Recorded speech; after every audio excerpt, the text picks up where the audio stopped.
Derrière chacun de nos actes, en chacune de nos paroles, se cache une motivation, un mobile, une raison. Chacune de nos actions a une histoire.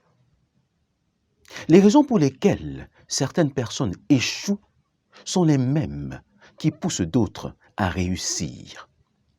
Dans cette vidéo, je vais te révéler la raison fondamentale, la cause principale, l'origine de ta réussite ou de ton échec.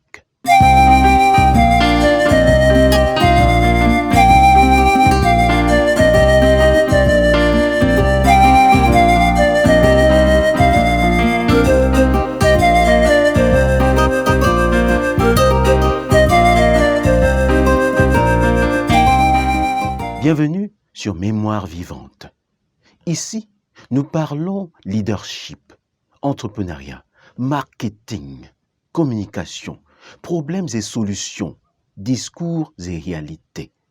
Parce que chaque vie, chacun de nous est une entreprise. Tu es une entreprise. Ta vie est une entreprise, ta plus grande entreprise. Et pour réussir dans un monde où les choses changent en permanence, tu as besoin d'outils appropriés. Tu as besoin d'être aimé, entouré, encouragé. Si tu crois ce que moi je crois, abonne-toi à cette chaîne. Actionne la cloche de notification pour être au courant de toutes nos publications. Partage cette vidéo au maximum. Et ensemble, nous allons faire de ton rêve une réalité. Cette vidéo est sponsorisée par HOC.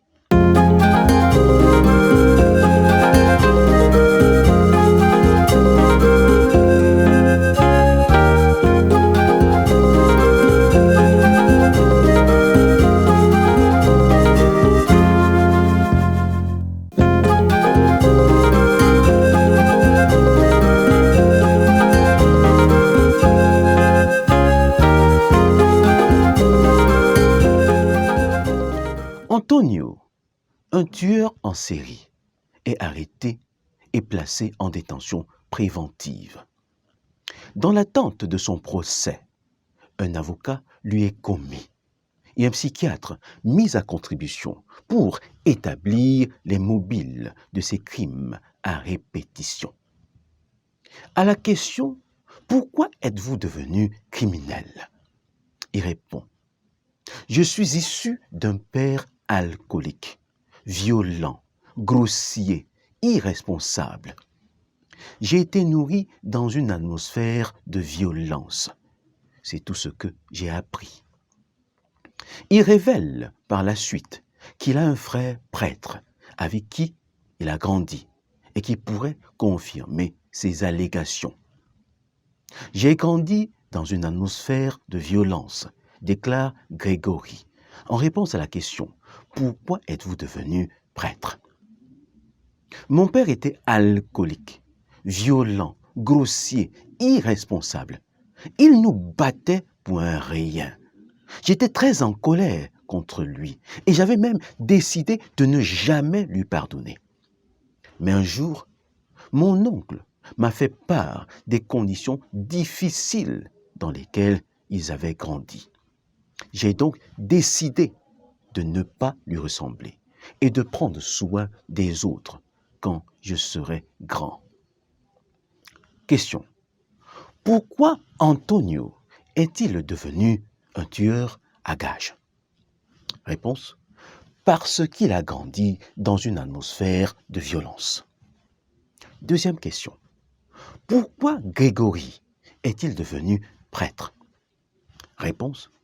Parce qu'il a, comme son frère aîné, grandi lui aussi dans la même atmosphère de violence. Même environnement, même situation, même problème, mais deux regards différents. Les raisons pour lesquelles certains échouent sont les mêmes qui poussent d'autres à réussir. Ceux qui échouent comme Antonio échouent pour une raison. Ceux qui réussissent comme Grégory réussissent pour la même raison. Et la voici. Certaines personnes voient ce qu'elles veulent voir, c'est-à-dire l'objectif fixé. D'autres ne voient que ce qui les empêche de voir ce qu'elles veulent voir, c'est-à-dire les obstacles. Je reprends. Certaines personnes voient ce qu'elles veulent voir, c'est-à-dire l'objectif fixé. D'autres, par contre, ne voient que ce qui les empêche de voir ce qu'elles veulent voir, c'est-à-dire les obstacles. Pendant que l'un voit l'objectif, la solution, et considère les obstacles comme une opportunité, l'autre ne voit que les obstacles, les problèmes. Il a des appréhensions et trébuche. Certaines personnes ont la mentalité de vaincu, alors que d'autres ont la mentalité de vainqueur. Certaines personnes sont programmées pour réussir, alors que d'autres sont programmées pour échouer. Dans quelle catégorie te trouves-tu? Ta vie est-elle bondée d'obstacles, de problèmes, ou alors d'opportunités et de solutions? J'aimerais savoir comment transformer les obstacles en opportunités, les problèmes en solutions. Comment acquérir la mentalité de vainqueur? C'est ce que nous allons voir dans les prochaines vidéos. Mais avant, abonne-toi à cette chaîne pour lui permettre de grandir. Actionne la cloche de notification pour être au courant de toutes nos publications. Laisse un commentaire et partage cette vidéo au maximum. À bientôt.